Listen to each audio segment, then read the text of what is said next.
So tanghali naman kami nagigising 7 na. Kaya dito ay kakabangon lang po namin at si Don Benok naman ay magbubukas ng tindahan at ako ay mag-skincare muna. So una dyan, naghilamos muna ako tapos nag-toothbrush na din para makaakyat na nga po tayo sa taas kasi naandun yung ating vanity table. Grabe, ilang buwan ko na kasing nilalabanan itong acne ko tapos yung mga pimple ko na sobrang lalaki tapos marami ding maliliit. Hindi ko na maintindihan mga kasambahay kung ano ba talaga yung tatalab sa mukha ko. So dito nga, tumakyat na nga ako tapos sarado pa yung pinto kaya ayan, binuksan ko muna. At tingnan mo naman si Sisilab, nauuna pa sa akin. So dito maganda yung sikat ng araw. Ito ay mga 7:30 pa lang naman yata. Kaya meron pa tayong vitamins na makukuha. Kaya ayan, nagpainit muna ako sandali. So maya-maya nga, heto na at pumasok na ako sa loob para umpisahan yung aking routine dito sa taas. So bago yan, binuksan ko muna yung mga bintana para naman pumasok talaga yung sariwang hangin. So dito nga sa isang kwarto, grabe yung parcel ko dyan. Ang dami ko pang gagawin. Ito namang ginagamit ko ay kahit papaano ay may progress naman. Pero bago yan, hayan, binuksan ko muna yung ilaw tapos maglilinis po muna tayo ng mukha. So skinol lang po yung ginagamit ko dyan. Isang pahid lang kasi naghihilamos na rin naman ako. Inaano ko lang baka may mga dumi-dumi pang naiwan. Pagkatapos ko mag-skinol, ito po yung ginagamit ko para hindi mag-dry yung mukha ko. Etong serum mga kasambahay, maganda siya gamitin. Nangangalahati na nga din po yan kasi ilang linggo ko na rin tong ginagamit. At ito naman ay maganda yung epekto sa akin. Nababawasan po yung mga pimple ko na tumubo. Tapos hindi nagda-dry yung mukha ko kahit na medyo marami akong sabon na ginagamit. Mula kasi nung nagka-shingles ako, naglitawan yung pimple ko. Tapos halos lahat ng tao dito nakakilala ko, nagtaka kung bakit anong nangyari sa mukha ko. Hindi ko rin po alam. Pero sa ngayon may progress na kahit papaano. Talagang walang instant mga kasambahay sa mga beauty care product. Kailangan lang talaga consistent mo silang gagamitin. Lahat naman sila ay tumatalab. Yun talaga, minsan 2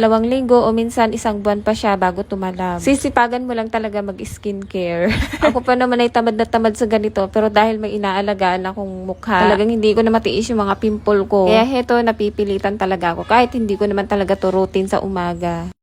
So tanghali naman kami nagigising 7 na. Kaya dito ay kakabangon lang po namin at si Don Benok naman ay magbubukas ng tindahan at ako ay mag-skincare muna. So una dyan, naghilamos muna ako tapos nag-toothbrush na din para makaakyat na nga po tayo sa taas kasi naandun yung ating vanity table. Grabe, ilang buwan ko na kasing nilalabanan itong acne ko tapos yung mga pimple ko na sobrang lalaki tapos marami ding maliliit. Hindi ko na maintindihan mga kasambahay kung ano ba talaga yung tatalab sa mukha ko. So dito nga, tumakyat na nga ako tapos sarado pa yung pinto kaya ayan, binuksan ko muna. At tingnan mo naman si Sisilab, nauuna pa sa akin. So dito maganda yung sikat ng araw. Ito ay mga 7:30 pa lang naman yata. Kaya meron pa tayong vitamins na makukuha. Kaya ayan, nagpainit muna ako sandali. So maya-maya nga, heto na at pumasok na ako sa loob para umpisahan yung aking routine dito sa taas. So bago yan, binuksan ko muna yung mga bintana para naman pumasok talaga yung sariwang hangin. So dito nga sa isang kwarto, grabe yung parcel ko dyan. Ang dami ko pang gagawin. Ito namang ginagamit ko ay kahit papaano ay may progress naman. Pero bago yan, hayan, binuksan ko muna yung ilaw tapos maglilinis po muna tayo ng mukha. So skinol lang po yung ginagamit ko dyan.